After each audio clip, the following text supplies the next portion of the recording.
que debemos tener todos de influenza. Cuando, por cierto, recuérdenme cuál es la fecha adecuada para la aplicación del biológico de influenza. La temporada invernal. Ustedes vieron que la doctora presentó de la semana 40 a la semana 20. Semana epidemiológica 40, más o menos correspondiente al mes de octubre, hasta el 20, que es la temporada de influenza donde esperamos que tenga por la población el mayor número de casos de influenza. Por tanto, lo que yo quiero está protegido en la temporada, no al final de la temporada. Estamos en el mes de mayo, junio. Mayo es cuando estamos en la semana 20 epidemiológica. Ahorita ya estamos en un periodo interestacional. Seguramente más de alguno de ustedes ha reportado todavía algún caso, pero son casos aislados. Sigue habiendo. Entonces la pregunta que luego les hago es, ¿la vacuna la pongo en el mes de mayo? Y ya prácticamente no. Bueno, fíjense bien, entonces vamos a avanzar. Nada más acuérdense de ese contexto, ¿va? Y vamos a hablar de los signos vitales que tenía el paciente cuando llega a urgencias, 37.1, frecuencia cardíaca 140 para una joven, respiratoria de 18, una TA de 114.66 y una saturación del 98%. ¿Sale? A la exploración física auscultan estertores crepitantes basales en pulmón izquierdo, taquicardia sin soplo y un edema bilateral en extremidades inferiores. ¿Va? Eso que está tratado en la literatura. Entonces, con estos antecedentes, ¿cuál sería su sospecha diagnóstica? Un cuadro de COVID-19, un cuadro de resfriado común, un cuadro de influenza, una exacerbación de asma. Pudiéramos pensar en todas, pero por lógica y evolución y los datos clínicos, a lo mejor todo el mundo diríamos, bueno, ¿sabes qué? Puede tratarse de una enfermedad tipo influenza, si utilizamos definiciones operacionales, o podemos tener una infección de vías respiratorias superiores y decir es una hebra y seguramente es un resfriado común. ¿Vale? Ok. Recordando el virus de influenza, lo que dijo la doctora hace un momento, influenza tiene las características de dos proteínas específicas que son las que nos ayudan a la clasificación. Recordando que el virus de influenza recibe el nombre en base al grupo al que pertenece, recordamos que son tres grupos, A, D y C. El A y el B le pega al humano, el C es más exclusivo de los mamíferos y de los animales de corral. El A y el B le puede pegar también a los animales. ¿Sale? Bueno, entonces de estos tenemos esas potenciales combinaciones que puede haber en base a las proteínas que tiene este virus. Y si bien es cierto los cambios puntuales que hace que tengamos que modificar nuestra vacuna año con año, recordando que en el mundo existe lo que es un flu network, que es el grupo de trabajo mundial que es dirigido por la Organización Mundial de la Salud y que tienen centros centinelas en ¿dónde? En Australia, en Estados Unidos, en Atlanta, en Inglaterra, ¿sí? Y que tienen también en Asia otros centros centinela, y a ellos se les envía las cepas candidatas de los virus que circularon durante los últimos meses. ¿Para qué? Para poderlo considerar más o menos en el mes de marzo, en la reunión de las Naciones Unidas, de la OMS sobre todo, y revisan cuáles son las cepas y dictaminan cuáles fueron las que más circularon durante los últimos meses, y allí toman la decisión en el mes de marzo de cuáles van a ser las cepas incluidas en la nueva vacuna. ¿Sí? Esta nueva vacuna, por supuesto, siempre teníamos un problema como de adivinanza, digo yo. Recordarán que la vacuna tiene dos cepas del grupo A y no del B, tradicionalmente hasta el año pasado, que fue la primera vez que tuvimos en México la vacuna tetravalente, dos del grupo A y dos del grupo B. ¿Por qué? Porque cuando decíamos, ¿cuál circulará más? ¿La Victoria o la Yamagata? Híjole.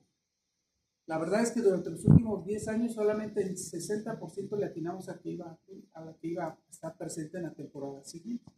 Por tanto, se decidió atinadamente cubrir con las dos del grupo B, Victoria y Yamagata. Eso fue una muy buena estrategia a nivel mundial. Y mucho mejor que México haya adoptado tener esa vacuna tetravalente. Los del grupo A Todos recordarán a H3N2 y a lo que es la pandémica, que también tenemos, que ha estado circulando habitualmente. ¿Vale? Entonces, cuando nosotros tomamos una decisión de qué vacuna poner, lo que queremos es descubrir, pero cuál es realmente en el mundo real la protección que tiene esta vacuna si nos vamos a México. Si nos vamos a México, andamos por ahí del 67-70% de eficacia. ¿Sale? Pero de eso realmente es buenísimo. ¿Por qué? Porque la vacuna, ¿cuál es la finalidad de la vacuna? ¿Que no les dé influenza? No. La finalidad de la vacuna es que no se muera y que no vaya a dar al hospital. Esa es la finalidad de la vacuna de influenza, porque todo el mundo a veces llega y nos reclama al centro de salud y nos dice, doctor, no que muy buena su vacuna, me la pusieron, mire, tengo influenza, aquí está, mire, me dicen que tengo influenza. Y nos lo ponen así en la cara.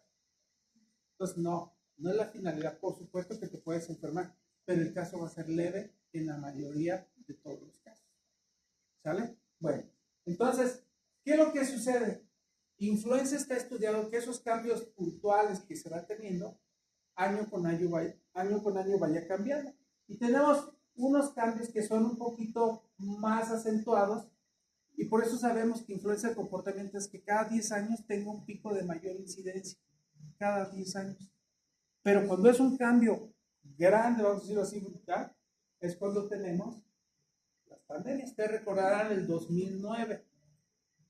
Cuando salió el 2009, ¿por qué fue tanto el anuncio? ¿Por qué incluso se pararon las escuelas también? Recordarán esa época que nos tocó vivir, donde en el 2009, muchos de ustedes recordarán que muchos de nuestros compañeros salían del hospital y decían, ese puede ser influenza de esta, de la del 2009, se quitaban la ropa y la quemaban. Yo recuerdo mucho eso en el hospital, ¿sale? Bueno, y bueno, pues entonces, afortunadamente sabemos que este virus de influenza, las pandemias que han existido, pues han estado marcadas en la historia con mucha mortalidad. Entonces, por eso es que año con año buscamos proteger a nuestros pacientes, a nuestra población, contra el virus de influenza. Entonces, si vemos aquí las pandemias que han existido, pues recordaremos entonces cuántas muertes hemos tenido. Vean ustedes esto. Y yo algo que señalaba mucho y que favoreció, ¿qué explicación lógica me darían si yo les digo, a ver, en el año de estos años de la influenza española, 1917, 1918, 1919, es cuando más o menos se logra estabilizar esa pandemia de la influenza española? ¿Por qué 3 años?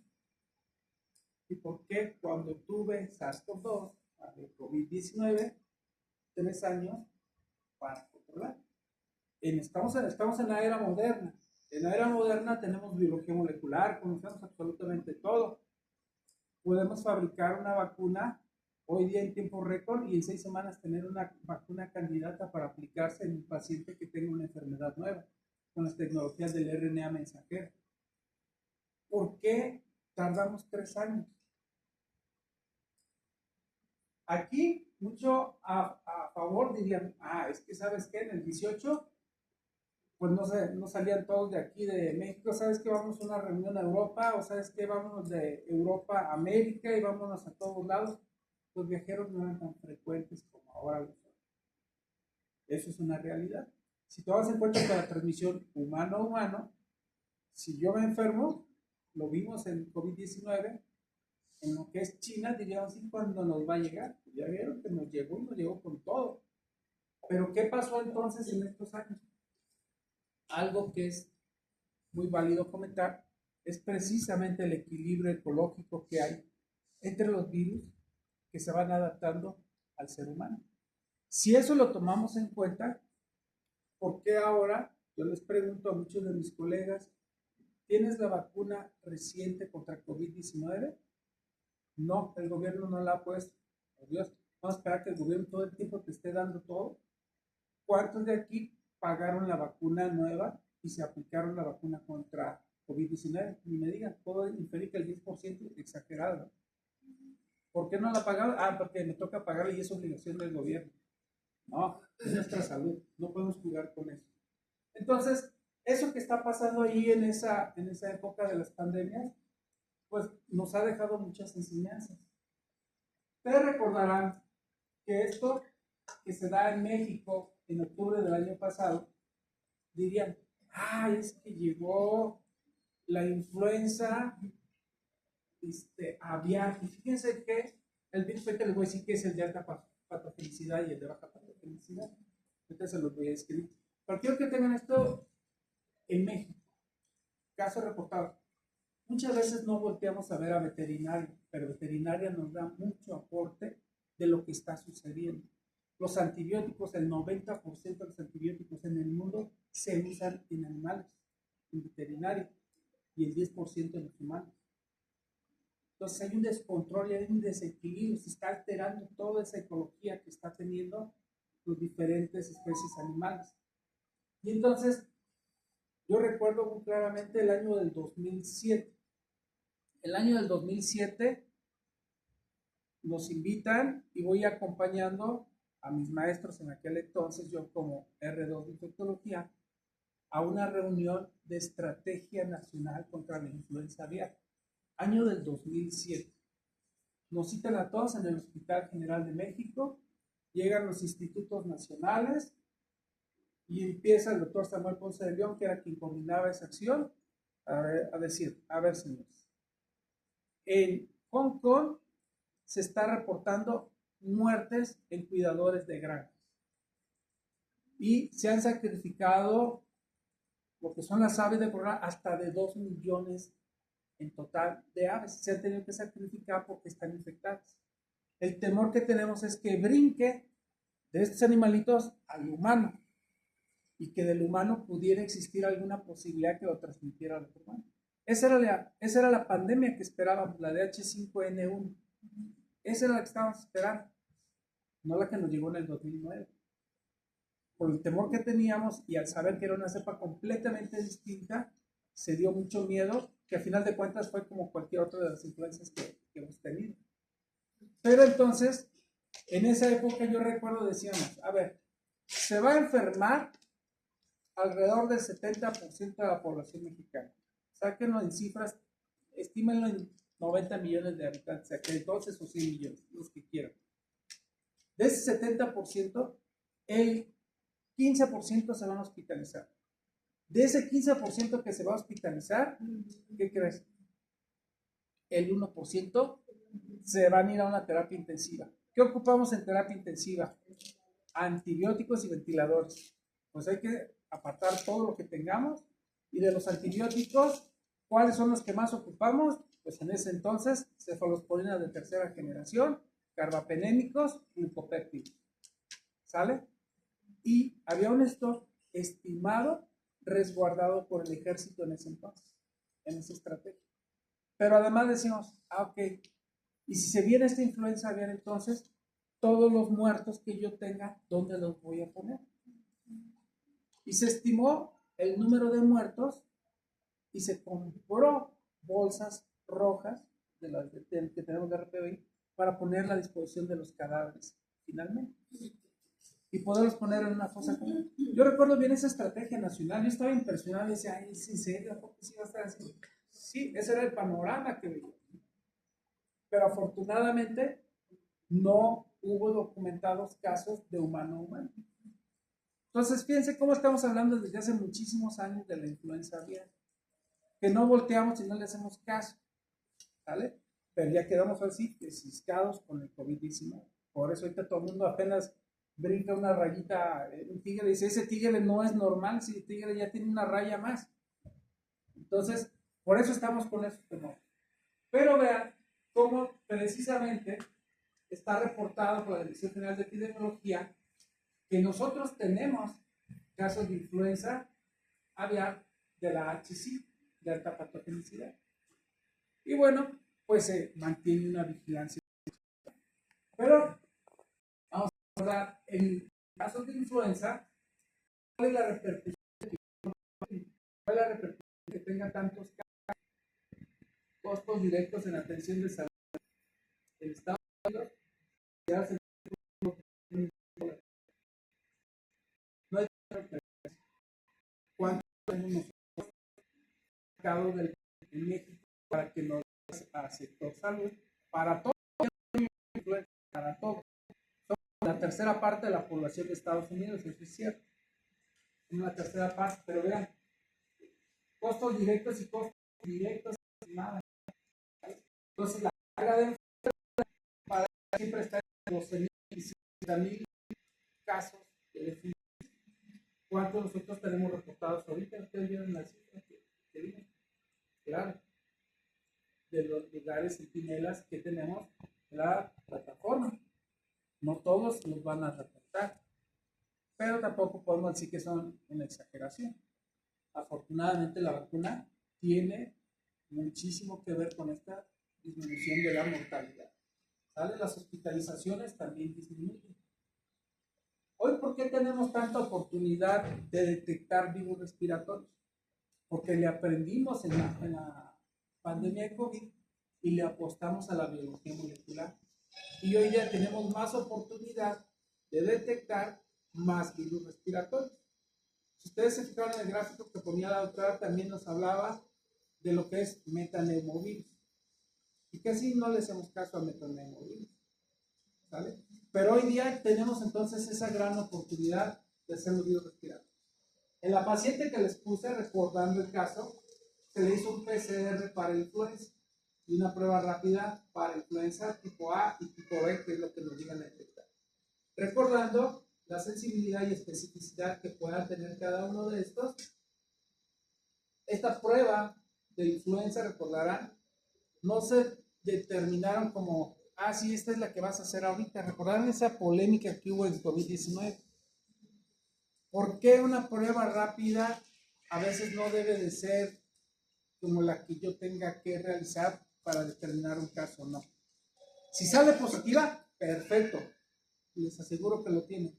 Pero si es negativa, la sensibilidad varía técnico dependiente de cómo hacerlo entre un 40 a 60% para que yo detecte un caso.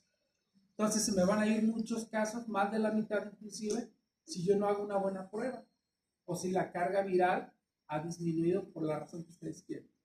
Entonces no es una prueba adecuada. Por eso es que todos nos fuimos a la PCR porque la sensibilidad es buena. Lo detecto, lo tiene, no lo detecto, te lo juro que no lo tiene. ¿Por qué? Porque es capaz de detectar el material genómico más precario en una cantidad estrictamente mínima. ¿Sí? Y bueno, entonces en este paciente la prueba que se solicitó fueron estas dos. Vamos a ver, y siempre hay que buscar la asociación en trabajadores de granjas. ¿Ah? Bueno, entonces aquí tenemos nosotros que el virus de influenza pues va a ser recibido, le va a dar su bienvenida al sistema inmune del ser humano y voy a tener mi liberación o intentando defenderme con el proceso fisiológico que tiene el ser humano que se llama inflamación.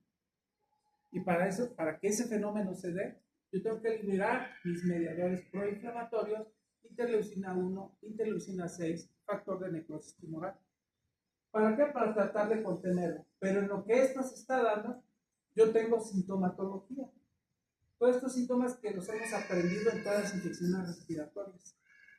Esta sintomatología, entonces, la podemos tener en muchos pacientes. Recordando que si el virus infecta mi epitelio respiratorio, que lo vemos aquí bien afelpadito, muy padre, vean cómo a 3 días de inflamación del virus se está afectando ese epitelio respiratorio y a 7 días cómo está. Entonces, una de las medidas que tenemos de protección pues son presentes los cilios, ese epitelio ciliado respiratorio que ayuda como si fuera una escoba para estar barriendo todo lo que está alojándose ahí. Y lo que está alojando ahí es el virus. ¿Ah? Bueno. Entonces, la influenza no hay que confundirla con un resfriado común. Tenemos que ser muy enfáticos en estar buscando. ¿Sale? Recordar que existe una exposición que lo hemos aprendido que es a través de las gotitas de flujo. ¿Sale? El individuo infectado se vuelve también alguien que puede transmitirlo y el inicio de los síntomas va a variar y aprendimos en COVID. Antes en influenza decíamos de 1 hasta 5 días. pero después aprendimos que en COVID hasta 7 días puedo estar empezando a tener la sintomatología respiratoria. Y después el periodo sintomático hasta que llego a la recuperación, que es lo que debería de suceder en la inmensa mayoría de los casos.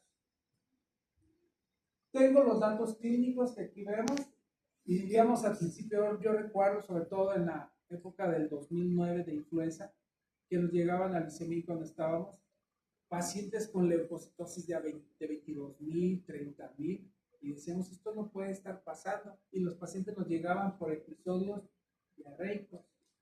Dicen, no, ¿cómo va a ser influenza? De las pruebas positivas para influenza. Entonces aprendimos que puede haber todo esto, ¿vale?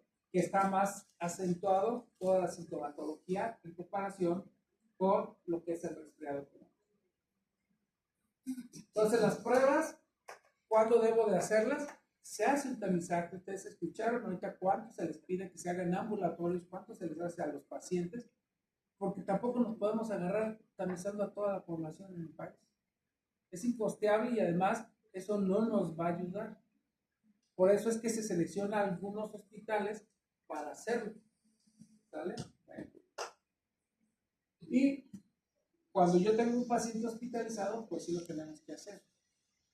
Hay hospitales que afortunadamente, y lo digo y siempre lo he presumido, en el hospital para niños, se consiguió tener un laboratorio de biología molecular que nos hace la identificación de influenza A, influenza B, sí sea respiratorio tipo A, tipo B y para influenza y SARS. ¿Sale? Eso tenemos, perdón, para influenza no, SARS-CoV-2, 5 virus respiratorios.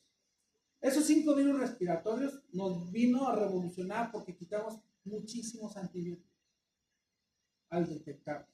Obviamente en el que viene de la calle. No es tan factible pensar en aquel paciente que está intubado y que tiene 4 o 5 días. Eso ya es otra cosa. ¿Sale? Bueno, entonces, ¿qué pasa cuando yo no tengo un laboratorio en el hospital? Bueno, pues entonces tengo que tomar la muestra de los graves y si soy hospital, lo voy a enviar al laboratorio estatal que nosotros tenemos. Y el laboratorio estatal, si identifica algo, lo va a reportar para que estemos. Y si hay algo diferente, puede irse al INDRE para determinar, sobre todo cuando son de funciones. ¿Sale? Bueno, entonces, si partimos de eso, el aislamiento del virus, pues primero, tener los hisopados nasales, esos hisopados que llegamos a ser que a veces son muy molestos, recordarán todos los que nos hicimos pruebas, es terrible estar en la haciendo, ¿sale? Pero debo de pensar que esto lo puedo hacer, pero los cultivos no los hacemos, no es algo que hagamos de rutina un cultivo viral, ¿vale? Y lo que sí hacemos son las pruebas, sobre todo de biología molecular. Y esas tienen ver la sensibilidad y especificidad muy alta, muy alta. Entonces, casi de verdad que lo juran de que si lo tiene es por esto. Aquí voy a intentar hacer algunas otras pruebas y vean el de antígenos que yo les decía, desde un 40% de sensibilidad. Ya se nos escapan mucho. Pero a veces es lo único que tenemos y tenemos que apoyarnos. Hay que hacer lo que tengamos y optimizar lo más posible nuestros recursos. No hacérselo a todo mundo. ¿Sale? ¿Qué pasó con la paciente que les dije de 28 años, una mujer? El estudio del laboratorio reportó que tenía pancitopenia, que tenía una anemia, que tenía plaquetopenia, pruebas de función hepática y renal sin alteraciones, una prueba de embarazo negativa y una prueba de VIH negativa. Ingresa la paciente y por la dificultad respiratoria con la que empezó a tener, aunque no desaturada, vean ustedes, se inicia manejo pensando en una cefalosporina de tercera generación y un macroide, cubriendo como si fuera una neumonía típica, como se le da a muchos de los adultos. ¿Qué se hace? Bueno, cubrir neumococos siempre y voy a cubrir micoplasma y clamidia, que son los que más afectan a los adultos. ¿Tal? Por eso es que se dio ese doble. Pero cuando toman la radiografía, se observa un infiltrado pulmonar izquierdo. Este que ustedes ven aquí. Y alguien puede decir, esto por acá se ve también algo de ocupación alveolar. Sí, pudiera ser. Entonces, ahí decimos, estoy teniendo una consolidación. Ya no solamente pienso tal vez en una bacteria específica, sino estoy viendo que está afectando. ¿Sale? ¿Qué se hace? Tiene un deterioro rápido, se pone febril la paciente, su frecuencia cardíaca se incrementa, se pone más taquicárdica, se hipotensa, su respiratoria se va a 62, su saturación cae y empezamos a hablar en el tiempo de evolución. Y allí es donde empieza a jugar el factor, a ver, infecciones virales, temporada de influenza, ¿sí o no? Ah, ok. Entonces se intuba y se empieza a utilizar aminas vasopresoras y se cambia antibióticos pensando en un estafilococo aureus, la vancomicina, un adulto pensando en un meticilino resistente, piperacilina tazobactam, fue lo que iniciaron pensando tal vez en alguna enterobacteria que pudiera haberse agregado por intubación, etc. Que honestamente esto no tendría la indicación porque el pulmón no es lo más adecuado y recordamos que mucho de esto fue manejado en COVID-19. ¿Sale? Y acitromicinas pensando todavía en que pudiera tener la afectación de una clamidia micoplasma. Se ingresa a la terapia intensiva. Y diríamos, ¿cuáles son los factores de riesgo que tenía esta paciente para ese caso de influenza que se complicara? Bueno, pues el antecedente de asma. Edad y sexo, pues no tanto. Es joven, inmunocompetente en teoría. Embarazo o inmunocompromiso, no lo tenía. El trastorno bipolar, eso no tiene que ver nada con el sistema inmunológico. Entonces, mucho aprendimos de los factores de riesgo de las infecciones respiratorias, sobre todo en esta pandemia de COVID. Lo aprendimos que el paciente renal, el paciente asmático, neumópata, el paciente con enfermedad hepática, recordando que mucho de esto son los factores que yo debo de considerar en la historia clínica de mi paciente, de saber qué se puede complicar. Si se puede complicar, además debo de pensar los trastornos metabólicos. Recordarán la obesidad que se manejó mucho, ¿sí? La edad, sobre todo los extremos de la vida, y sobre todo aprendimos más en los adultos mayores, que fue donde pegó con mayor intensidad, mayores de 65 años. Y uno comprometidos teníamos el temor. Bueno, eso todo juega un papel cuando yo estoy pensando en una enfermedad. Las complicaciones que puedo tener, pueden ser cardíacas, neurológicas, respiratorias o musculoesqueléticas, y sobre todo la miositis. Hemos visto muchos pacientes que llegan con cuadros de influenza donde hay mucha miositis, me duele todo, los músculos me duelen, no puedo caminar, no puedo parar, ¿sale? Y que nos llega a confundir muchas veces. Todas esas complicaciones que puedo tener en un cuadro de influenza, yo los debo de considerar. Y dirá, bueno, ¿y por qué todo esto? Porque tenemos que entender que los casos de influenza todos son muy similares, pero tengo que saber qué tipo de virus es el que me está afectando. Tomar un PCR, bueno, sí, el hisopado positivo, un PCR para H3N2, y bueno, ¿qué diríamos? En ese momento le inician los Enstamivir. ¿Cuántos días llevaba? Si estoy en temporada de influenza, ¿por qué me voy a esperar hasta tener una prueba? Puedo iniciar, tengo la prueba, suspendo. ¿Sale? Entonces, se hace un cultivo de lavado bronquial y reportan pocos gram positivos, pues obviamente el estafilococo aureus, y se deja la vancomicina y solamente el oseltamivir y la vancomicina en ese paciente. ¿Sale? ¿Cuáles opciones de antivirales tenemos para influenza? Tenemos varios. En el 2009 yo recuerdo muy bien, era difícil encontrar el oseltamivir porque en ese entonces era solo de un laboratorio de Roche y estaba carísimo. Después, afortunadamente, se liberó la patente y empezaron a tener diferentes presentaciones que hoy día tenemos y que eso nos favorece mucho. Amantadina y rimantadina, ahorita voy a hablar de ello.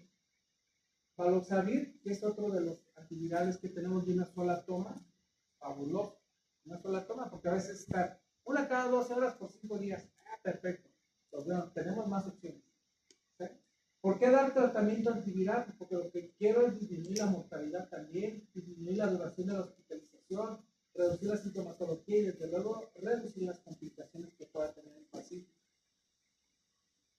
El tratamiento y prevención de la influenza, recordarán que muchos de los antivirales que tenemos, dicen que estoy peleado con una marca que no voy a decir el nombre, pero que tiene amantadina, clorfenamina y paracetamol, que les encanta recetar, les encanta recetar, no sirve para nada, se los juro que sirve más un paracetamol solito que todo eso que están dando ahí.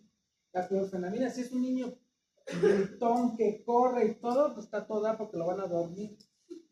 Si se lo toman ustedes, la clorfenamina, pues es un antihistamínico de primera generación, atraviesa barrera hematoencefálica, se sienten peor cuando nos dan eso, porque a veces te duermes, de por sí te sientes mal, cada vez te duermes mal, ¿sale?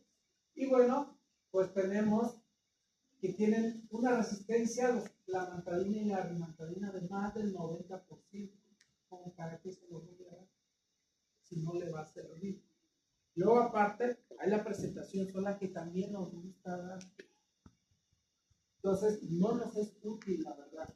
Existen otros medicamentos, como el Peramivir, que es para los pacientes de forma intravenosa, que no tenemos en México, y el Zanamivir, que es intranasal, que tampoco tenemos en México. Bueno, la cronología de los antivirales, ustedes lo ven aquí, los adamantanos, que son los primeros que salieron hace muchísimos años, las resistencias que empezó a haber, la rimantadina, después el oseltamivir, zanamivir, peramivir y valosavir, que son los que tenemos. Todos estos antivirales nos han ayudado mucho para reducir las hospitalizaciones y complicaciones.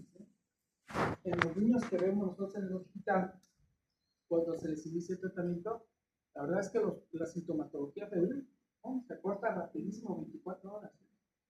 Un paciente, cuando tenemos el caso de influenza, utilizamos oseltamivir o a cualquiera de los actividades que están aquí, la verdad es que responden rápidamente. ¿Por qué? Porque afortunadamente no hay una resistencia que hasta ahorita nos estén reportando a los inhibidores de neuroamilidasa. Ahora bien, ¿cómo actúan? Bueno, pues existen diferentes. Las adelantando lo que tratan de hacer es una ruptura del virus. Eso no se llega a dar.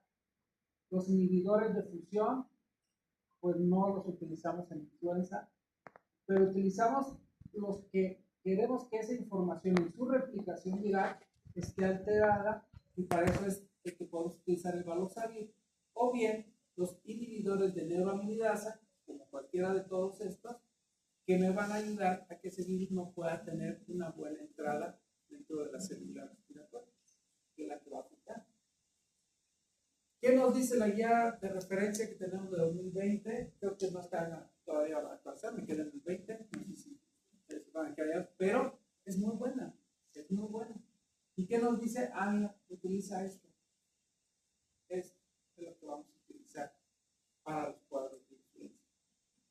Ah, perfecto, pues todo parece que entonces estamos muy bien, vamos saliendo, pero la influenza aviar entonces, ¿qué es? Ah, es precisamente esa gripe que se conoce del pollo. ¿Sí? Esa gripe del pollo que es causada por virus que habitualmente son los H5N1. ¿Sale? Pero entonces los virus también van sufriendo una modificación conforme están interactuando con los animalitos.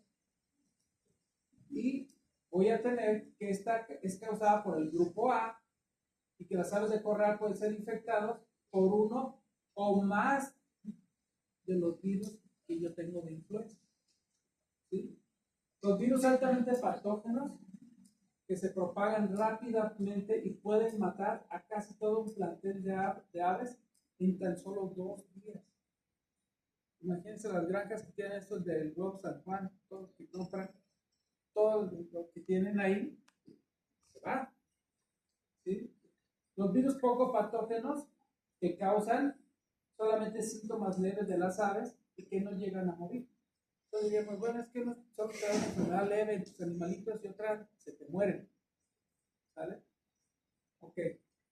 ¿Quién está en riesgo de personal para adquirir una influenza aviar? Pues obviamente los cuidadores de esas granjas, de esas aves de corral, los que están en esas plantas y los que están a cargo precisamente de la cría de esas gallinas ponedoras y los pollitos en establecimientos de producción de huevos. Todo eso, entonces, como yo lo estoy manipulando, estoy muy en contacto, ¿vale? Entonces, los que van también encargados de erradicación de brotes, ¿sí? Que pueden ser todos estos personajes que están ahí. Entonces, esa influencia, yo tengo que estar en contacto con la fuente que me tiene que dar. ¿Sí? Primeros casos reportados, 1997, que decía yo en Hong Kong. Pero de esto, muy probablemente, lo más reportado y de mayor significancia fue hacia el 2003, que fue lo que alertó en el mundo, por lo que se tuvo que sacrificar tantas aves de corral. Y fue donde aparecieron, hay que hacer y estar preparados por una pandemia de H5N1. ¿Por qué? Porque los poquitos casos reportados de influenza en humanos de H5N1, más del 50% habían muerto. Entonces se estimaba que pudiéramos tener una mortalidad arriba del 50%. Eso es lo que se pensaba con esa influenza. Recientemente ha habido muchos casos que se reportan en Europa y África, inclusive en Estados Unidos hay también casos reportados, pero no es el caso de migración. Migración es qué pasa en México. ¿Y qué se sucede? Pues bueno, ¿por qué preocupaba todo esto en el mundo? Ya se los he dicho.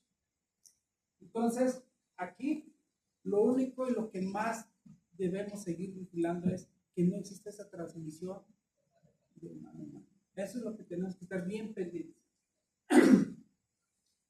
¿Cuáles son las teorías del contagio al humano?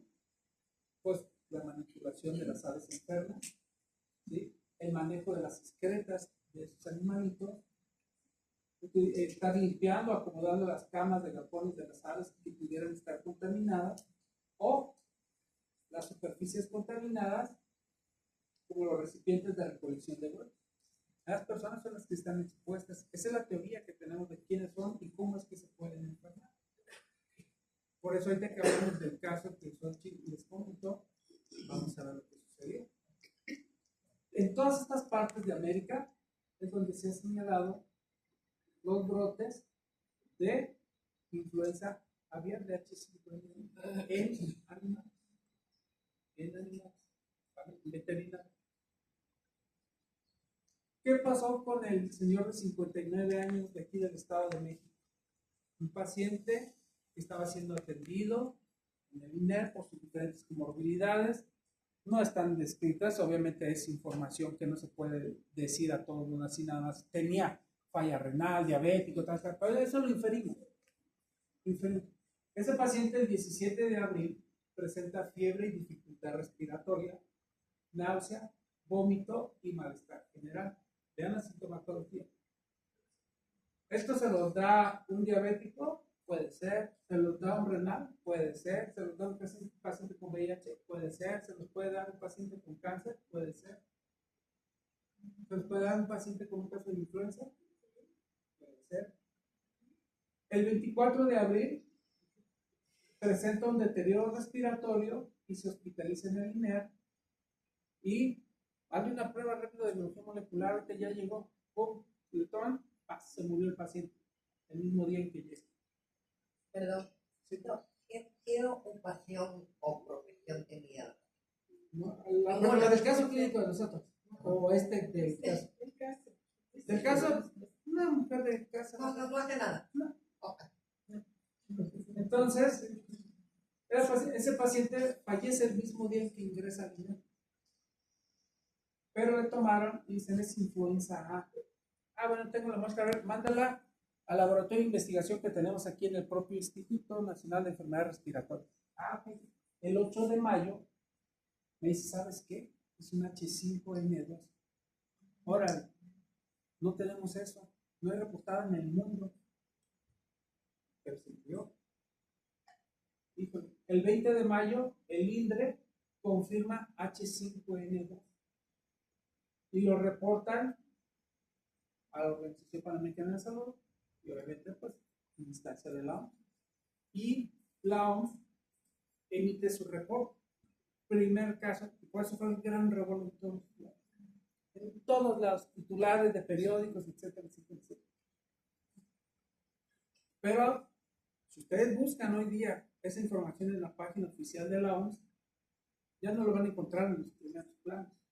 Tienen que hacer una búsqueda muy dirigida, porque 2 días después la propia OMS dice, bueno, no se atribuye a causa de muerte influenza H5N2. Entonces, no es, con todo lo que les han dado. Y recordaron ustedes que la Secretaría de Salud, al día siguiente de todo esto que salió publicado por la OMS y que los periódicos lo marcaron, sale a decir el secretario de Salud, no es una causa atribuible a influenza. El paciente no tenía síntomas de un cuadro de influenza, él tenía otras comorbilidades. Eso lo analizaron y debemos confiar porque lo analizaron un grupo de expertos en el país. Tenemos que confiar. ¿Y por qué confiar todavía más? Porque me dicen, ¿sabes qué? Hubo 17 contactos hospitalarios que se hizo una búsqueda intencional. Primero, para documentar si había contacto humano-humano. ¿Sabes? 12 contactos domiciliarios también se investigaron que también fueron negativos todos. Entonces, humano-humano no se documenta. Eso es una muy buena noticia. Pero ¿por qué? ¿De dónde sacó esa cepa el paciente? Pues yo les preguntaba, ¿qué pasa si el paciente le encuentran SARS-CoV-2 y se muere por otra cosa? Ya que dicen que se murió. Por eso causa muchas confusiones. ¿Sale? Y bueno, se revisan los datos y se confirma el reporte que también en Texcoco hay granjas donde se tiene, aquí en el Estado de México, en Texcoco, influenza reportada, pero de H5N1. Y también en los límites con Michoacán se encuentra otras granjas. Y también en Temascalapa, que yo la verdad no sé dónde queda. Entonces, allí dicen, ¿sabes qué? También encontramos H5N2, algunos casos.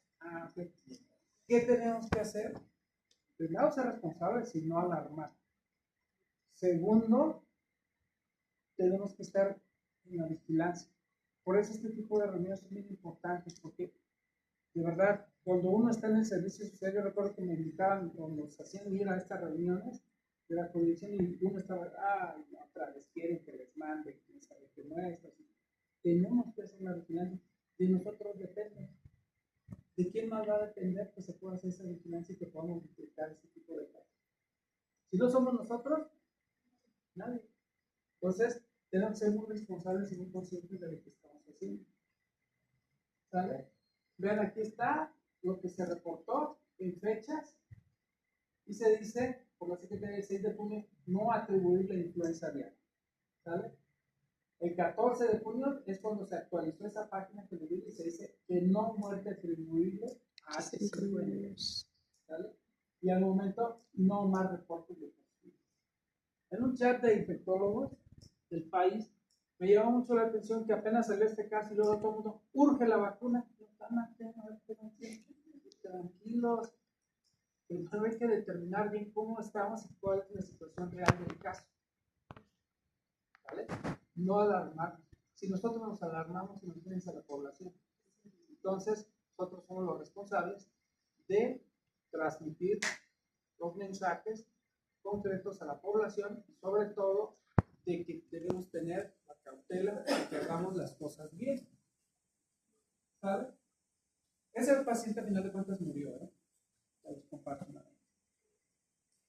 Pero, ¿por qué lo quise poner? Porque lo único que quiero es hacer la conciencia de que debemos utilizar las herramientas que tenemos, los tratamientos que tenemos, lo más pronto posible ante la sospecha, y por eso la definición operacional nos ayuda bastante. Nos ayuda bastante en la determinación de estos casos y, insisto mucho, siempre la prevención con la vacuna, porque de verdad da pena que después estamos en el mes de abril, es que nos queda un buen de vacunas y no han venido a vacunarse todo el mundo. ¿Y cuántos pusiste tú? Pues es que no vienen al centro de salud. ¿Y qué hice yo entonces para salir a la población y invitar la vacunación? Ya ese cuento de que la vacuna me enferma, me hace daño, etc., ya no es válido, no debe de ser válido nunca, porque es una vacuna hecha con ingeniería genética muy buena, que es muy segura y que es eficaz y que es lo que tenemos a la mano para disminuir una carga de enfermedad tan importante en el país. ¿Sí? Entonces, sobre todo ese personal en riesgo, yo les diría a todos, no me quedaría solo con el personal de riesgo, claro que preferentemente al personal de riesgo, pero la idea es que lo podamos poner todos, al igual que esta, hay que incentivar todo, la vacunación siempre es lo mejor que podamos